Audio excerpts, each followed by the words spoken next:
Assalamualaikum warahmatullahi wabarakatuh. Selamat pagi dan salam sejahtera untuk kita semua. Selamat datang kembali di acara Pojok Sehat RSUD Cilacap bersama dengan saya Dr. Marieta Pusparegina. Pada pagi hari ini kita sudah kedatangan satu narasumber, seorang perawat di bagian hemodialisis RSUD Cilacap, yaitu Pak Tupar Haryanto, Sarjana Sains Terapan. Selamat pagi Pak Tupar. Selamat pagi dokter. Iya. Selamat pagi juga teman-teman sehat. Iya, sehat nggak Pak hari ini Pak? Alhamdulillah. Alhamdulillah. Topik kita hari ini adalah gagal ginjal dan hemodialisa ya Pak ya? Ya betul ya. dokter. Mungkin dari awal dulu Pak, maksudnya penyakit dari gagal ginjal ini itu seperti apa dan kira-kira penyebabnya itu ada apa aja sih Pak? Oh iya dokter. Gagal ginjal ini adalah suatu sindroma atau kumpulan dari gejala yang disertai dengan adanya penurunan dari fungsi ginjal, dan penurunan fungsi ginjal ini akan mengakibatkan adanya penumpukan dari sisa-sisa metabolisme nitrogen yang akan menyebabkan bermacam-macam gejala di seluruh tubuh kita ini. Dan gagal ginjal ini juga dokter kita kenal ada dua macam. Dua macam. Ya, yang pertama adalah gagal ginjal akut. Jadi kalau gagal ginjal akut ini penurunan dari fungsi ginjalnya mendadak ya, atau akut ya. Ini bersifat mendadak, berarti reversible. Kalau kita tangani dengan benar dan cepat, ini akan sembuh dengan sempurna. Ini bisa berlangsung hari atau beberapa minggu dan tidak ada gejala-gejala. Tapi bila mana tidak ditangani dengan benar dan cepat, ini akan bisa menjadi gagal ginjal kronik, dokter. Gagal ginjal kronik itu waktunya bisa 3 bulan atau lebih. Bahkan gagal ginjal kronik ini bisa berlangsung bertahun-tahun tanpa kita sadari. Kadang-kadang merasa sudah sembuh, padahal gagal ginjal penanganannya belum sembuh, sehingga gagal ginjal akan terus berlangsung secara progresif.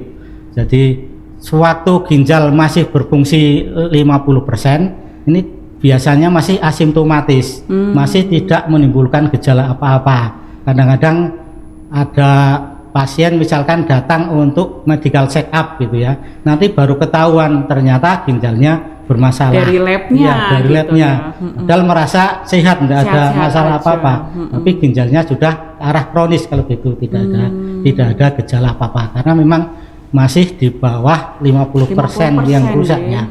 Jadi kalau rusaknya di atas 75%, biasanya sudah menimbulkan gejala-gejala gitu. Berarti sebenarnya kalau pasien ini datang bergejala misalnya sesak gitu ya, paling sering sesak ya Pak ya, itu sebenarnya kerusakannya sudah 75% ke atas ya Pak ya? Iya, biasanya menimbulkan gejala itu. Jadi dari dari gagal ginjal akut dan gagal ginjal kronik, itu ada juga gagal ginjal akut on kronik. Jadi akut itu mendadak, tapi di dalam kronis, di dalam gagal ginjal kronis tadinya tidak apa-apa, tapi mendadak kumat, kambuh, baru kalau ketahuan kalau ini gagal ginjal akut on kronik. Biasanya sudah ada riwayat gagal ginjal sebelumnya dan kambuh kembali. Akut on kronik gitu ya Pak. Jadi itu menurut macamnya. Kalau menurut stadiumnya, gagal ginjal itu ada 5 stadium. 5 stadium nggih. Yang paling kita takuti, yang menjadi momok untuk saat ini adalah stadium yang terakhir, gagal ginjal stadium kelima atau gagal ginjal terminal kita sebutnya itu. Jadi biasanya GFR atau glomerulofiltrasi rate-nya itu kurang dari 15%. Itu sudah harus menjalani dengan terapi pengganti ginjal istilahnya. Karena harus diganti ginjal dengan fungsi 15% tadi atau kurang, itu sudah harus diganti oleh alat namanya terapi pengganti ginjal tadi. Oke, berarti kalau tadi kan sudah bisa menimbulkan gejala kalau sudah kronik biasanya ya Pak. Biasanya kalau pada pasien itu yang terjadi pada organ-organnya itu apa saja Pak kalau kita gagal ginjal? Ini dokter, karena penumpukan dari sisa-sisa metabolisme nitrogen yang ada di tubuh itu mengalir di dalam pembuluh darah. Jadi semua organ di tubuh ini ya terkena dampaknya. Mulai dari misalkan saluran pencernaan, dokter. Itu bisa misalkan ada anoreksi, jadi tidak ada nafsu makan.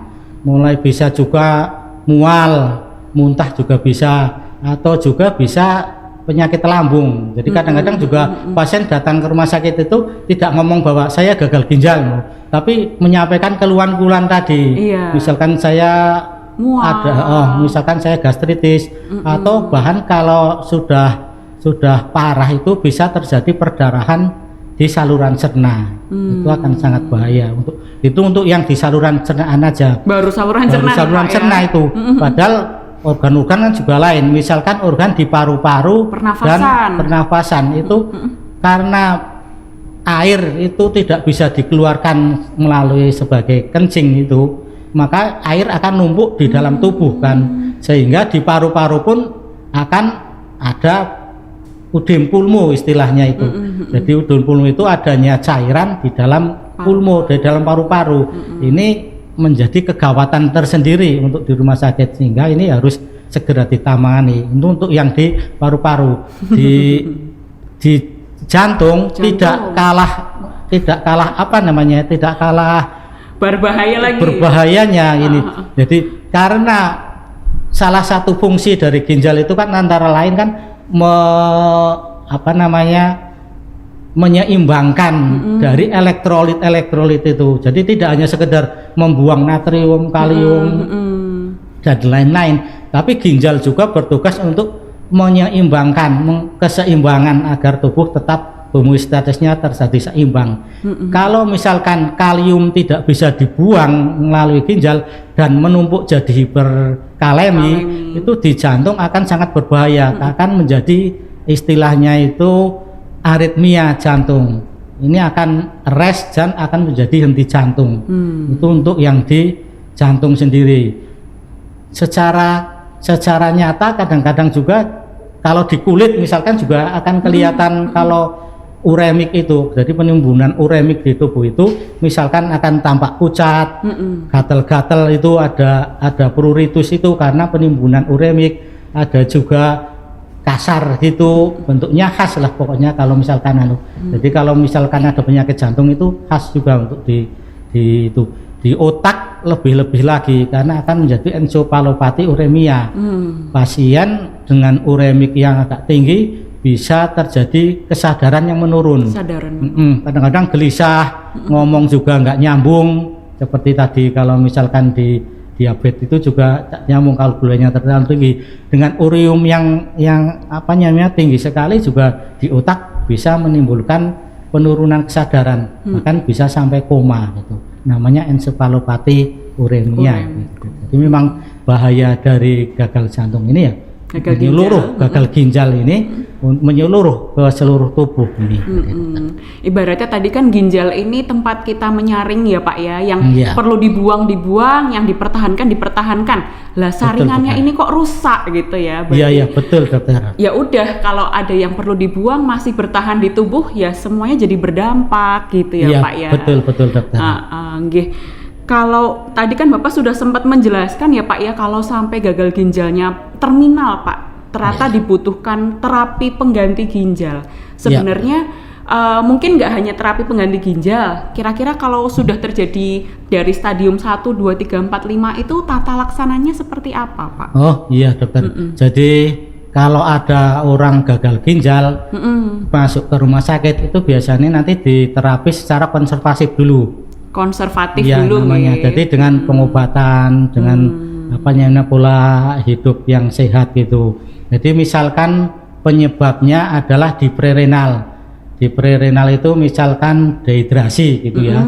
Itu ya harus rehidrasi dulu. Kadang-kadang orang kurang minum gitu.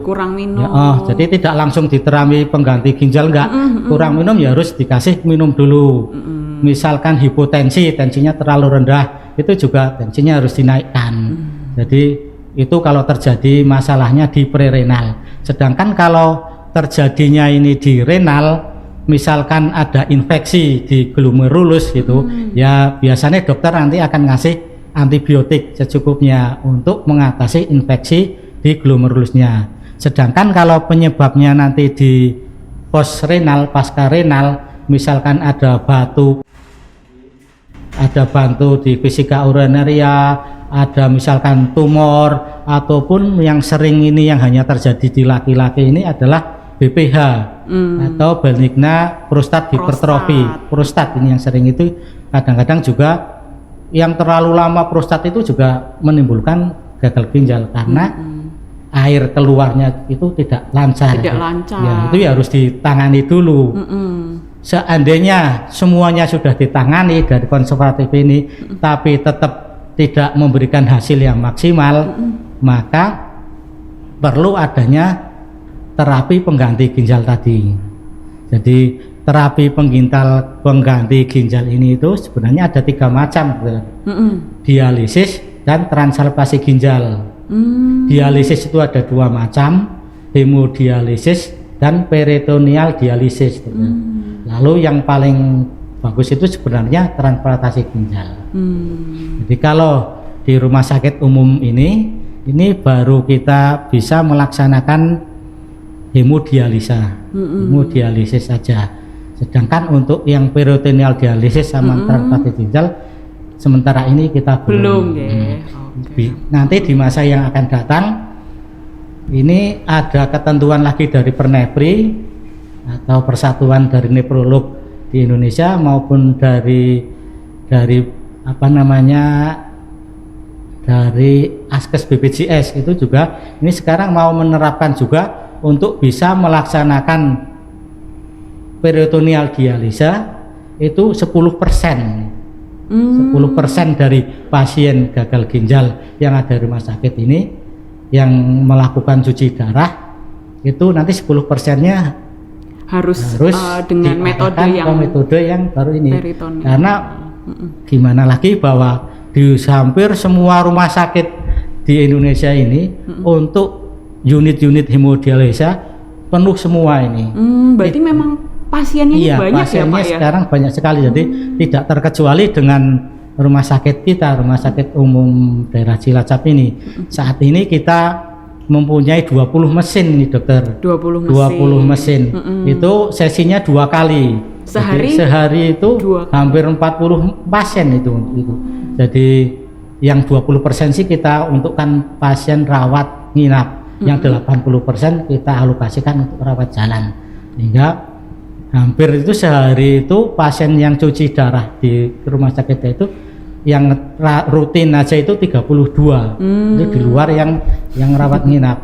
Dan ini nanti adanya diterapkan oleh Pernepri 10%, saat ini itu pasien kita itu sekitar 80 orang yang menjalani pasien rutin cuci darah ini. 80. Ya, kalau misalkan 10%-nya berarti nanti sekitar 8 orang akan kita arahkan untuk bukan cuci darah lagi, tapi dialisisnya melalui peritoneal. Jadi ini moga-moga tahun ini bisa terrealisasi. Amin. Membuat gedung kita saat ini sedang dibikinkan gedung, nanti kapasitasnya juga 40 mesin ini. Jadi 2 kali 4 berarti bisa lebih banyak manfaatnya buat amin pasien, jadi mohon maaf juga untuk saat ini rumah sakit umum kita ini sebenarnya ada himbauan dari manajemen kita tidak bisa menolak pasien ini. Tapi mohon maaf jadi untuk unit HD ini karena keterbatasan mesin ya kita sementara ini ya kalau mau cuci rutin ya harus ngantri dulu.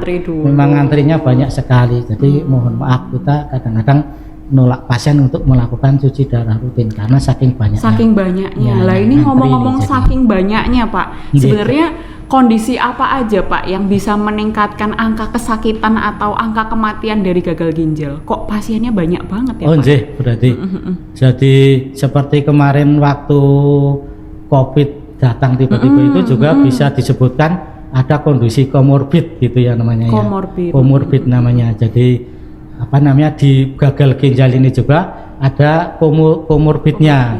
Itu yaitu jadi kondisi-kondisi penyakit yang bisa memperparah, yang meningkatkan angka kesakitan maupun angka kematian dari gagal ginjal ini. Komorbid dari gagal ginjal ini antara lainnya yang pertama dari kardiovaskuler, itu yang paling itu hipertensi.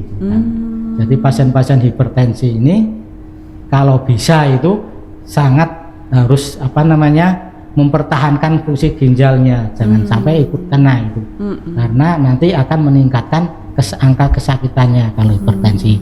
Demikian juga dengan diabetes mellitus. Diabetes mellitus ini juga menjadi komorbid untuk meningkatkan angka gagal ginjal ini.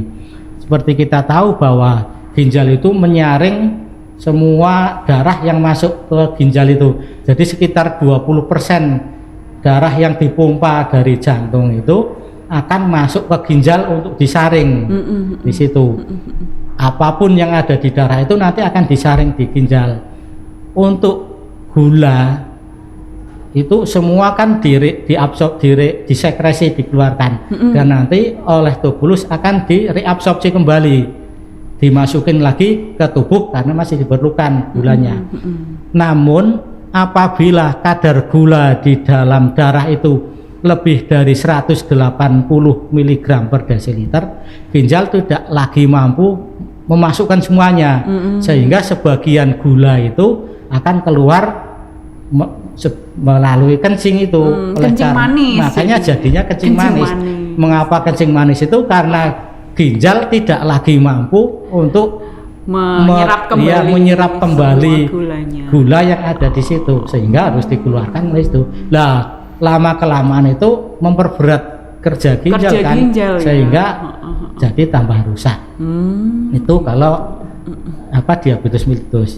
Lalu ada lagi dengan PPOK. PPOK itu penyakit paru kronis, itu obstruksi kronis. Itu karena juga paru-paru itu alat vital juga seperti ginjal. Jadi mereka bekerja sama, antara otak, paru-paru, ginjal, liver itu bekerja bersama-sama. Kalau ada satu ginjal yang rusak ya paru-paru ya ikut terkena itu. Seperti tadi kalau ada PPOK nanti mudah sekali terendam air itunya. Jadi menimbulkan, kalau paru-paru PPOK biasanya kan paru-paru alveolusnya juga sebagian rusak gitu. Nah, itu nanti akan memperparah juga dari ginjalnya tadi. Sehingga disebutnya sebagai komorbid tadi gitu, dokter. Oke. Berarti memang kalau ada pasien dengan kondisi tadi tetap harus rutin kontrol, jangan sampai ginjalnya ini juga kena ya Pak ya, karena kalau sampai ginjalnya juga kena, dia seperti itu ya tambah berat gitu nggih. Iya betul dokter. Jadi kadang-kadang orang waktu gagal ginjal kronis yang masih stabil, yang masih kurang dari 50 itu tidak merasakan gejala apa-apa karena memang asimptomatis, sehingga banyak orang mengabaikan fungsi ginjal tadi.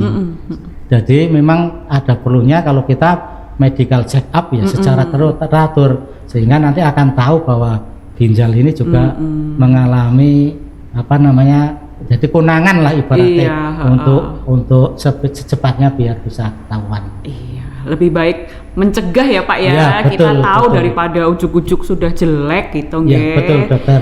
Iya, tadi sudah sempat kita bahas sedikit tentang hemodialisa ya Pak ya, yang ada di RSUD Cilacap. Iya betul. Lah itu sebenarnya pasien seperti apa Pak yang butuh segera untuk dilakukan hemodialisa, dan yang rutin juga seperti apa Pak? Ya jadi kalau tadi seperti sudah kita terapi konservatif tidak membuahkan hasil, misalkan ada ödem pulmonya, misalkan ada hiperkaleminya, karena kalau hiperkalemi akan membuat jantung jadi aritmia. Kalau ödem pulmo juga nanti akan paru-parunya juga nanti oksigennya tidak itu, ataupun ada asidosis metabolik, itu juga perlu segera dilakukan cuci darah secara itu ya.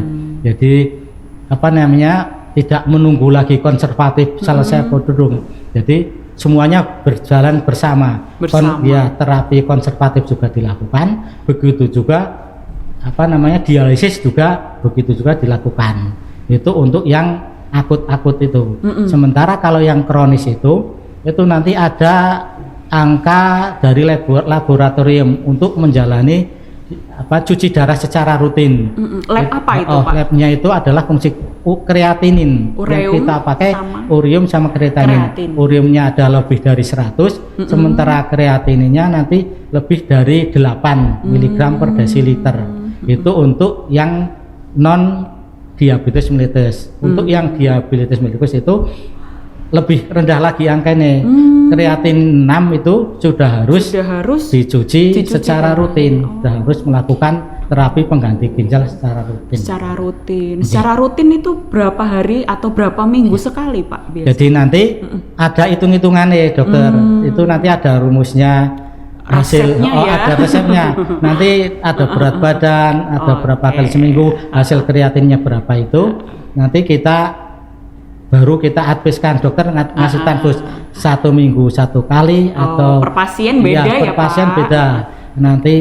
Nanti akan selama kita observasi selama 3 bulan berturut-turut.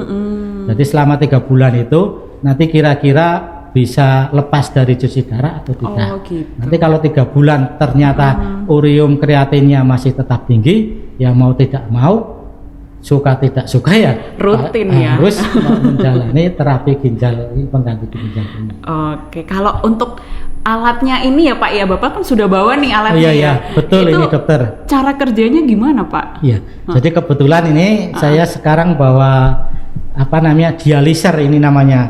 Dialiser ini atau ginjal buatan kalau bahasa Indonesia. Jadi seperti fungsinya seperti ginjal, meskipun tidak 100% seperti ginjal aslinya. Memang Allah memberikan kita ya memang maha kuasa sekali. Kita penggantinya ini ya tidak 100%. Misalkan ini di ginjal nanti ada fungsi endokrinnya. Fungsi endokrin itu membentuk eritropoietin. Eritropoietin ini berguna mematangkan eritrosit menjadi eritrosit dewasa. Tapi karena ginjalnya gagal ginjal, sehingga pembentukan eritropoietinnya terganggu, pembentukan eritrositnya otomatis terganggu, sehingga umur dari eritrosit itu yang seharusnya 140 itu akan lebih pendek. Sel darah merah maksudnya sel darah ya, Pak? merah ya. Makanya sel darah merahnya menjadi anemi karena gagal ginjal ini umur sel darah merahnya relatif pendek, ditambah lagi dengan ureum yang tinggi juga memperpendek sel darah merah tadi, sehingga anemi ini juga menjadi masalah untuk pasien gagal ginjal. Kembali ke dialiser buatan ini ya. Jadi ini adalah termasuk terapi pengganti ginjal. Ini dialiser namanya. Di dialiser ini ada serabut-serabut di sini. Serabut-serabut di dalamnya ini kecil sekali dan ada lubangnya, porusnya. Porusnya ini sebesar 5 nanometer. Jadi kecil sekali di porus ini, sehingga di porus ini nanti sampah nitrogen yang ada di darah tadi akan keluar melalui porus-porus ini. Ini jadi darah nanti akan masuk melalui sini, ke sini ya, masuk ke sini. Jadi tadi yang sampahnya dibuang, ya, nanti sampah dibuang melalui sini. Sementara air itu yang untuk membuangnya lewat sini. Ini akan berbalik arahnya. Darahnya dari sini masuk ke ini pipa-pipa kecil ini ke sini, nanti masuk ke tubuh lagi. Sudah bersih. Sudah bersih ini, sudah bersih. Sementara air yang membersihkan nanti air RO namanya lewat sini nanti ke sana. Jadi nanti ada parameter Luar yang biasa ya, gitu. Pak. Jadi pasien dengan gagal ginjal terminal ya mau tidak mau harus dibersihkan pakai ini karena ginjal tidak lagi bisa membuang seperti saringan tadi itu. Ya. Jadi ini namanya jadi kadang orang takut kalau mau dicuci, takut sekali ya melihat cucinya gimana gitu. Ya cucinya ya di ginjal buatan ini. Jadi mereka yang dicuci itu dikira nyaman dikasih aja. zat apa gitu ya Pak? Enggak dicuci di dalam tubuh, tapi dicuci di luar ini, di ekstrakorporeal namanya. Insya Allah aman ya insya Pak? Allah aman ini. Bersih, sudah bersih baru masuk lagi ke dalam tubuh. Selama cuci itu selama 4 sampai 5 jam. Kita cuci itu pasien ya bisa tidur, bisa makan, nonton TV, ngobrol-ngobrol dengan yang lain itu. Jadi enjoy aja. Enjoy kalau di rumah aja. sakit itu tidak ada masalah itu selama 4 sampai 5 jam dan seminggu 2 kali rata-rata yang kita cuci. Jadi apa namanya, ya nggak ada ketakutan gitu. Kadang-kadang memang orang yang mau cuci pertama kali itu takut loh, dicuci kayak apa, mereka ingin melihat dulu kayak apa. Atau kalau orang dicuci, kadang yang dicuci pada ngobrol, pada santai, pada itu, jadi dianggap aja mereka piknik lah. Iyalah di sini. ya, Kita seminggu 2 wisata kali kesini ya, gitu kadang ya, dari Pak. darah begitu. Jadi Oke. Kalau tadi kita sudah cuci darah itu efeknya pada tubuh berarti gimana, Pak? ya, jadi karena memang ini pengganti ginjal, kalau memang tidak dicuci ya nanti akan apa namanya, dalam hitungan minggu pasien akan meninggal kalau memang sudah gagal ginjal terminal. Kalau tidak Tapi cuci. tapi kalau dicuci itu akan survival atau hidup sampai bertahun-tahun. Jadi pasien kita itu HD kita itu berdiri sudah sekitar 12 tahun ini, dokter. Banyak dari pasien-pasien kita itu mulai dari pertama cuci dulu sampai sekarang itu masih cuci. Berarti udah 12 kali 12 tahun cuci itu masih enjoy aja, mereka udah menikmati Ternyata cuci. masih bisa hidup 12 tahun lagi ya, Pak ya. Lebih sekarang ya? juga masih hidup sih. Iya, Ada juga yang cuci sebelum cuci di sini, belum ada cuci darah unit hemodialisis di sini itu apa namanya, cucinya di luar di Jogja di apa. Jadi mereka udah ada yang 14 tahun cuci di sini. Enjoy, nggak ada masalah ya, gitu. Enjoy itu sudah keperluan beliau gitu jadi ya. merasa bahwa cuci itu udah kebutuhan, jadi tidak ada masalah lagi. Oke. Senang Pak dengernya, ternyata sudah bisa membawa pasien meningkatkan kesempatan hidupnya bertahun-tahun ya Pak ya. Iya dokter, jadi enjoy kalau di sini. Oke, ya mungkin ini pertanyaan terakhir Pak dari saya. Dari Iya, Pak dokter. Tupar sendiri ini ada pesan-pesan nggak sih untuk teman sehat di rumah, mungkin yang sudah punya keluarga dengan gagal ginjal Pak? Oh iya, untuk teman-teman sehat semuanya, bahwa begitu besar apa namanya fungsi dari ginjal kita. Oleh karena itu kita harus merawat ginjal ini sebaik-baiknya. Bagi mereka yang sehat ya tetap harus waspada. Bagi mereka yang sudah diketahui ginjal kronik itu ya harus kita pertahankan, harus kita rawat, jangan sampai secara progresif ginjal menjadi rusak lebih parah lagi, sehingga jangan sampai kita cuci darah. Bagi mereka yang sudah cuci darah ya kita harus menerimanya, kita enjoy. Mereka yang cuci darah tidak ada masalah ternyata, bahwa sudah membentuk suatu grup mereka sampai seperti sedulurnya, seperti sedulur tuh seminggu 2 kali ketemu, ngobrol, makan bareng, sudah ya siapa yang punya mendoan misalkan, kadang-kadang ya udah saling tahu, kadang-kadang sudah ngasih tahu dari rumah, kadang-kadang udah janjian mau masak apa gitu di HD, jadi udah seperti sedulur. Itu untuk yang cuci darah. Bagi keluarga ya apapun yang terjadi ya sudah terjadi, yang cuci darah maka dukunglah mereka yang sudah cuci darah. Kadang-kadang kan nganter seminggu 2 kali ke sini ya, kadang-kadang juga ada bosennya ya, kita juga maklum, tapi ya semangat harus kita yang penting semangat ya Pak ya, seperti dan satu aja yang ingin saya katakan, bahwa kita tetap perlu bahwa kita sayangi ginjal kita. Terima kasih juga untuk teman-teman sehat di rumah yang sudah mengikuti sesi hari ini dari awal sampai akhir. Semoga bermanfaat. Kami mohon maaf apabila terdapat banyak kekurangan. Saya Dr. Regina mewakili segenap kru yang hadir pamit undur diri. Wassalamualaikum warahmatullahi wabarakatuh. Waalaikumsalam. Sampai jumpa. Saya